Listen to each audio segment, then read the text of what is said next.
स्वर्ग का हकदार कौन। मरने के बाद स्वर्ग के द्वार पर चार व्यक्ति खड़े थे। इन चार व्यक्तियों में पहला राजा था, दूसरा एक बिजनेसमैन था, तीसरा पंडित था और चौथा एक आम आदमी मजदूर था। किसी को भी यह पता नहीं था कि कौन स्वर्ग के अंदर प्रवेश कर पाएगा और कौन वहीं से वापस लौटा दिया जाएगा। सब स्वर्ग का दरवाजा खुलने की राह देख रहे थे और आपस में बातें कर रहे थे। जैसे कि राजा को मरने से पहले से ही आदत थी, उसने अपनी बात सबसे पहले बताई। राजा ने कहा, मैं बहुत प्रख्यात राजा हूँ, मैंने धरती पर अपना बहुत नाम कमाया है, इसलिए पूरी संभावना है कि मैं ही स्वर्ग में जाऊंगा। फिर व्यापारी ने अपनी बात सामने रखी। वह बोला, मैं धरती पर खूब धन कमाया और उस धन से मैंने सैकड़ों लोगों की मदद की, इसलिए मैं ही स्वर्ग का हकदार हूँ। अब बारी थी पंडित की, तो पंडित ने मुंह खोला और सबको यह कहा, चाहे तुम जो सोच लो, लेकिन यह बात तो तय है कि स्वर्ग के दरवाजे खुलेंगे तो मेरे लिए ही। सब जानते हैं कि पंडित दिन रात भगवान को याद करते हैं, इसलिए स्वाभाविक है कि स्वर्ग में पंडित का स्वागत किया जाए। जब सब ने अपना अपना पक्ष रख दिया, तब सब की नजर उस मजदूर पर थी जो चुपचाप अपनी नजरें नीचे झुकाए बिना कुछ बोले वहीं पर खड़ा रहा। स्वर्ग का दरवाजा खुला और वहां पर एक देवदूत आकर खड़ा हो गया। देवदूत के हाथों में एक पुस्तक थी जिसमें इन सभी के कर्मों के बारे में लिखा हुआ था। देवदूत ने सबसे पहले राजा को अपने पास बुलाया और उसको पूछा, तुम बताओ, तुमने अपने जीवन में क्या क्या अच्छे कर्म किए हैं। मैं उन्हें इस पुस्तक में देखकर फैसला करूंगा कि तुम्हें अंदर आने देना है या नहीं।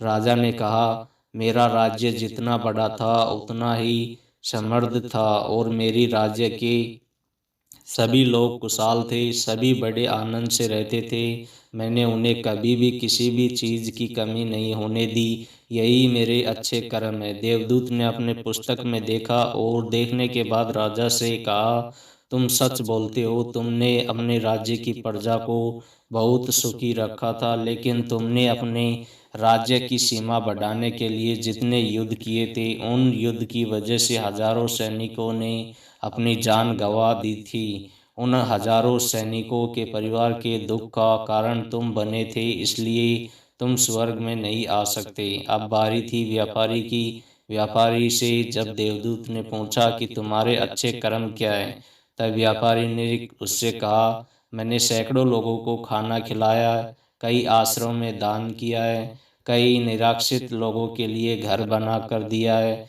यह मेरे अच्छे कर्म है। देवदूत ने फिर से अपने पुस्तक में ध्यान से देखा और देखने के बाद व्यापारी से कहा, तुम्हारा कहना भी ठीक है कि तुमने बहुत दान धर्म किया है, लेकिन यह दान धर्म तुमने जिन पैसों से किया, उन पैसों को कमाने के लिए तुमने न जाने कितने झूठ बोले हैं, कितनी हेरा फेरियाँ की है और कितनी मिलावटें की है, इसलिए तुम भी स्वर्ग में नहीं आ सकते। जब पंडित से यही सवाल किया गया तो पंडित ने बड़े ही आत्मविश्वास के साथ कहा, मैंने अनगिनत लोगों को ज्ञान दिया है, हजारों यज्ञ और पूजाएं की है और दिन रात भगवान का जाप किया है, इससे अच्छे कर्म और क्या ही हो सकते हैं। देवदूत ने अपनी पुस्तक के अंदर झांक कर देखा और पंडित से कहा, आपने जितने भी लोगों को जो भी ज्ञान दिया है, उन बातों पर खुद कभी अमल नहीं किया। आपने यज्ञ पूजा या भगवान का नाम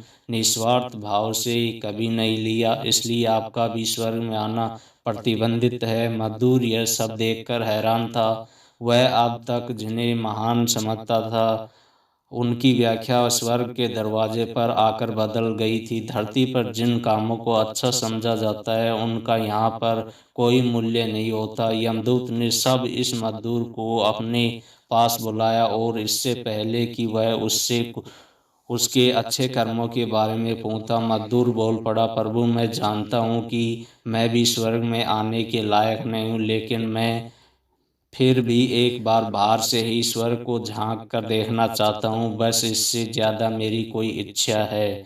ही नहीं, क्योंकि ऐसी इच्छा पालने के लिए मैंने जीवन में कुछ भी नहीं किया है। मैं पूरा दिन मेहनत करता और जो भी पैसे कमाता उन्हें अपने परिवार के पालन पोषण में खर्च कर देता, इसलिए दान धर्म के लिए कुछ बचता ही नहीं।